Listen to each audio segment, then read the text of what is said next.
Video games? Steins Gate?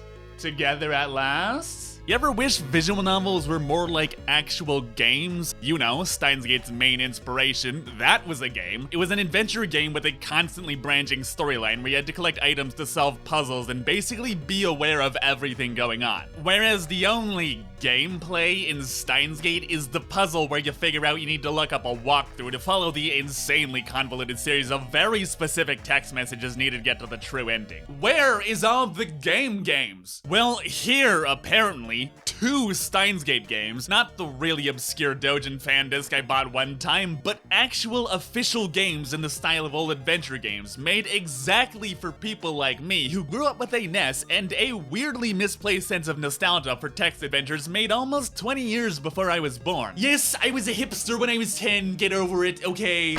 Let's start with the text adventure because it's more of what's the word? A game. On one hand, as a fan of classic Thy Dungeon Man type text adventures, I love this. On the other, as a sane person, I fucking hate this. Text adventures are always, what's the word? Convoluted? No, that's not it. Fucking convoluted, yeah, that's better. Now, it solves this a little bit by giving you a phone command where Okabe talks to himself to give you clues like that you can spin the Upa statue, which you then do to open the secret door to the Radagon building, because apparently making sense is a concept that literally never occurred to even a single text adventure writer. But 2 things. 1, you then have to take this hint and then figure out what the actual text command is supposed to be, because telling you what the controls are for your game is just lol, like actually raffle. And 2, they either ran out of budget to do this properly or just checked out early to go to the Soapland over the single weekend they were given to make this, because which puzzles you actually get useful hints for seem almost entirely random, like they put them all up on a board and then threw darts at it while getting soapy hand jobs. And then there's the actual puzzles themselves, dear god. Okay, so there's this bit where you have to take the axe off a store sign, and you, a functional human being, might type something radical like take sign or get sign, but what you actually need to type is get X. Not get sign, get X. Okay, fine, it's an X. Fair enough, I guess. I understand that the one that makes the rules is not I, but a humble flesh and blood 3D weeaboo, but instead the smart one in the room, the computer. Except when you go to use it in the related puzzle, you have to type in insert cross. What the fuck, bro? I hate this. Who wrote this, Google? What is wrong with you? I thought this might be a problem with the fan translation I was playing, but then I went and found the Japanese and learned that, and you're not gonna believe this, the problem is that the English commands come from the Japanese, which made me facepalm so hard I had to reattach both. How on earth do Japanese people figure out English commands? I was gonna go on an insane tirade to find out if all Japanese text adventures were like this, but then I remembered that all English text adventures are like this too, so maybe this point is kind of a wash. And then there's this bit where you have to get past Moeka sitting on the stairs to get to the capsule machines as she sits there staring at her phone and mumbling to herself. When you try various commands and interacting with the environment, it tells you a bunch of completely random shit, like try being more aggressive, or try putting her to sleep with the magic spell L besides something. So you try all the shit in the environment and obviously nothing works, because you know how you put her to sleep? You know how you do it? You type in the wait command 4 times. That's it. Sure, maybe you'd have guessed that wait is a usable command if the game didn't tell you that you need to find some way to put her to sleep. God. Okay, so since this basically fails as a game, let's just move on to how it holds up as a story. And the biggest problem with it, and this is gonna be kind of a running theme in maybe a little under half of these videos, is that the story of Steins Gate has kind of already been told. It's finished. You don't have anywhere meaningful to take this. So you can either do something new and risk being dumb, or retread old ground and risk being boring. See if you can guess which one this falls under when I tell you that the story is German dude has the IBM computer, and you look for him, and that's it. That's literally the whole thing. Yeah, this feels like proof of concept first and story second, or third, or whatever the fuck last is. And while again, I love text adventures as a concept, rewind about 2 minutes if you forgot how far I think the word concept goes. And this is coming from someone with a very weirdly misplaced sense of nostalgia for this shit. Although maybe having games you can talk to using words is just very appealing to autistic 10-year-olds. I don't know. I can't imagine what this feels like for anyone without a predisposition towards this shit. I mean, it's got its charms overall. The writing is just having fun with the characters, and it's got nice 8-bit renditions of a bunch of Steins music. But this took me like 2 hours to get through, and that definitely feels like the right length for this kind of thing. So now, if that made you nostalgic for text adventures, there's one more story that might make you a little nostalgic for the other kind of simple classic adventure game. Specifically, preload or fetch quests in the vein of the Super Flash Bros, or wherever this actually came from. I love this so much, but this also feels like a proof of concept first and a story second. Third.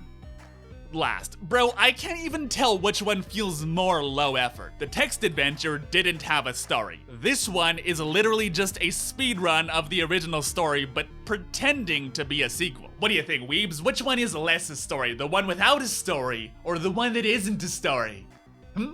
What's that? My mouth is moving, but I'm just making the same sounds in a slightly different order?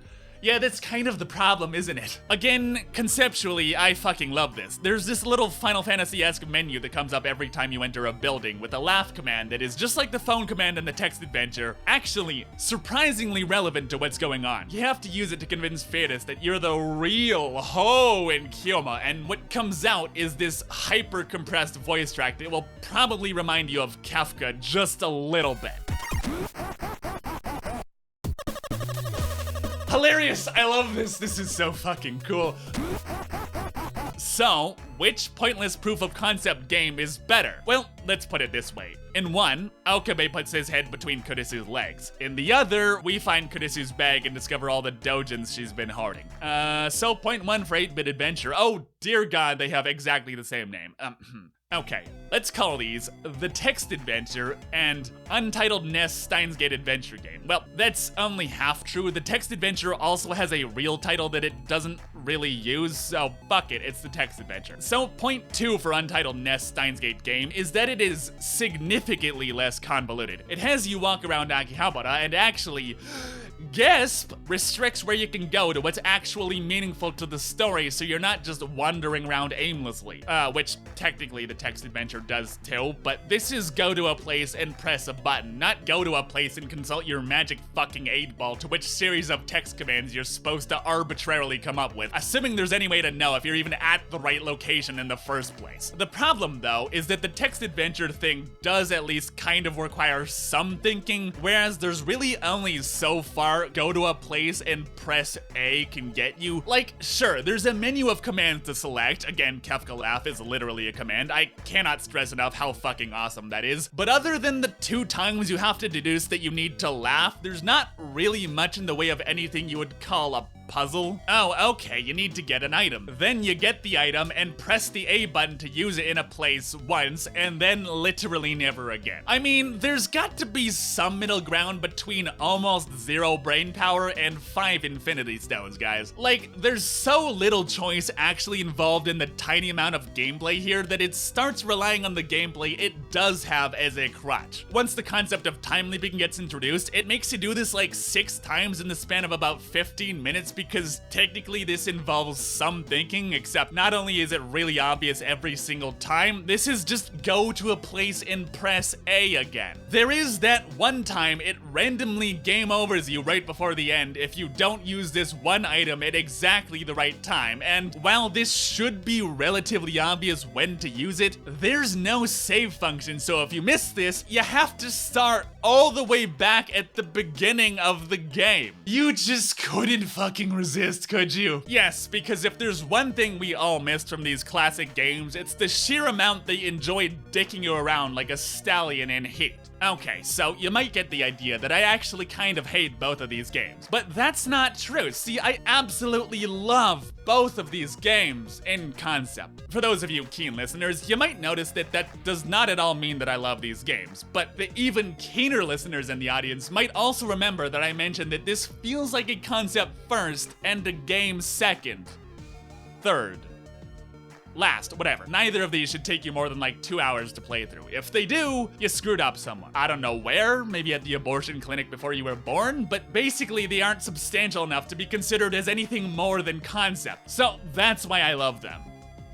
In concept. Or something. So which one is better? Well, wait, before we wrap up, welcome back to my new series where I analyze literally every single Steins Gate spin-off and side story. If that's something you're into, do me a favor and step on the like button and consider subscribing. So anyway, I don't know about you weebs, but my gut response is to say that the better game is the one where you pick up Kuritsu's dojins. Sorry, I mean the one that's actually playable without a walkthrough. You know, as a game, aka Untitled Nest Steins Gate Adventure. But given that the only real merit each game stands on is literally just being a proof of concept, I gotta give it to the text adventure because it just oozes nostalgia at every pore. Not just how it lovingly draws in every single crude background as if it has to render each of them, not just because every portrait is a beautifully crafted 8-bit version of the original, not just that it's able to paint so many recognizable scenes from Akihabara as you wander around in first person, making you really feel like Okabe rather than a static narrator observing a stage with like 4 different backgrounds like in the visual novels. But also, there's just something so magical about text adventures. They feel like an extension of your imagination. This is also where they fall flat, that they really aren't, because in reality, there's actually an aggressively linear set of commands that they are never keen to share with you, but done well, they feel like there's infinite possibilities. And that's what Steins Gate is really all about. The beauty of the ordinary, mundane, boring, everyday, and the infinite possibilities it brings. 未来のことは誰にもわからない。だからこそこの再会が意味するように無限の可能性があるんだ。